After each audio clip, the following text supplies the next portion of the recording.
Live from Atlanta, Georgia, from the Fox 5 studios, you're watching Good Day Atlanta. Well, 8:12 is your time, and up next, a growing problem that many teens are facing these days. We'll take a look at the disturbing trend of cyberbullying to see how it really affects victims. Good Day will be right back.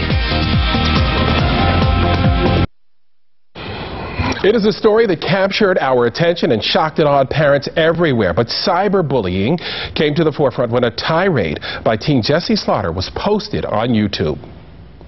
Okay, you guys, this is Jessie Slaughter here, and I just wanted to say that you guys have ruined my life. First, I'm going to tell you right now, this is from her father. You bunch of lying, no good punks. And I know who it's coming from because I've back-traced it. And I know who's emailing and who's doing it. And you've been reported to the cyber police and the state police. You're right. So you better write one more thing or screw with my computer again. You'll be arrested. Wow, it is hard to watch. Joining us this morning, cyberbullying expert Aaron Kenny to talk about the things parents need to know to deal with what can be a dangerous internet playground. Aaron, good morning. Pleasure to see you. Good morning. First of all, the most disturbing thing about that video, obviously, is the emotion that's attached to it.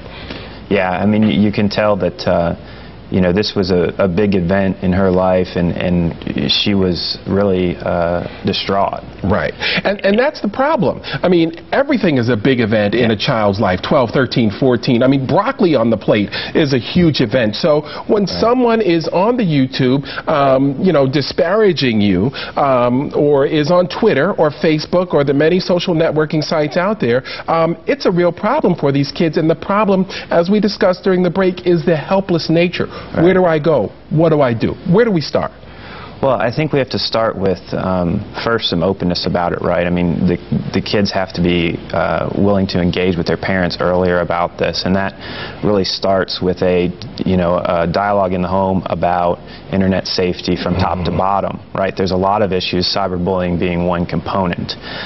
So really parents engaging with their kids and having an open dialogue so that you can head these things off earlier in the process. Yeah, we dealt with this personally, and again, I felt helpless. I didn't know where to go because the post was in the hands of another individual and could not control. Right. So in that regard, you know, who do you go to?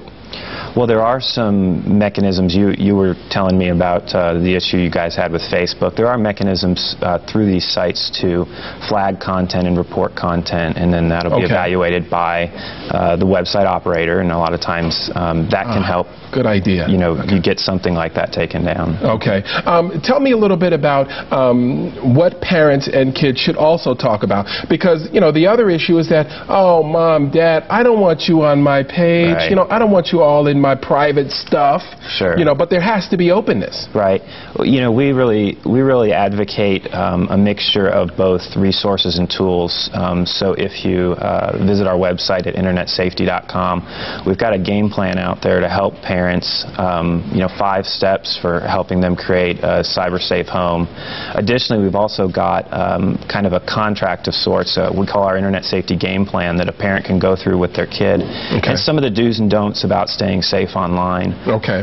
And that's internetsafety.com? Right. Is where you can get that information. Okay. Let's get back to the Jessie Slaughter video here. And what also bothers me about this video is the father's reaction, and basically he's condoning the behavior because he's participating. Right. Well, I mean, if you look at the process here, there was kind of the video she originally posted that caused the bullying online, right? I mean, she was out there kind of instigating some things to begin with. Right. And then his reaction, you know, wasn't to let's cut this down and take a step back, allowing her to continue engage in it. So there has to be, you know, some parental involvement there too, and some level-headedness to step back and say, okay, now's the time when we need to step back away from this and let things cool down. Right. And there's so many layers of this because, I mean, you can access these sites from anywhere.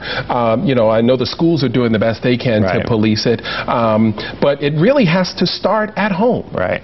Yeah, and so that's why we advocate this you know, parental conversation in the home where you're talking about internet safety, and then also deploying some tools. One of the things that stuck out to me with Jessie was that she had spent a lot of time online. I mean, that's how she got deep into this to begin with. And you know, one of the things that our tool can do, our tool is called Safe Eyes, and it's also at internetsafety.com. It can allow a parent to set time limits, so you can only use the internet for a certain amount of time a day.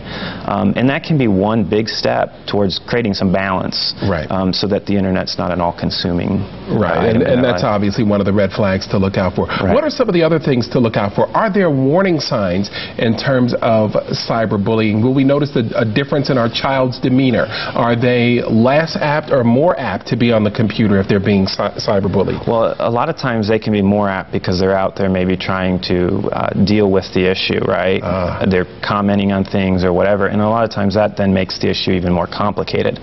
Because there's these layers of back and forth conversations that get going. But I think, you know, you can look for a lot of the same warning signs that you would in traditional bullying, right? Kind of a withdrawal into themselves, and things like that that would be going on even with cyberbullying and traditional bullying. Right, and I don't know the technical term for it, but when you have those back and forth issues, you also have outsiders kind of piling on and joining in. So that's what kind of adds to the layers that you were talking about. It ends up being polarizing, and then a lot of times you've got groups of people against groups of people out of it. Or you could even have what feels like a bigger group of people against one person. So which is what happened in the Jessie incident. Scary stuff. You've got great information at internetsafety.com. Aaron, we're going to provide a link on our website for folks. And thank you so much. What an enlightening discussion. It never gets old. It never gets old because it keeps changing as technology evolves. All right, Aaron, thank you. And at least 1 in 5 kids have experienced cyberbullying. For more information on cyberbullying research from 2004 to 2010, go to myfoxatlanta.com, and of course, we'll hook you up with a link to Aaron's site.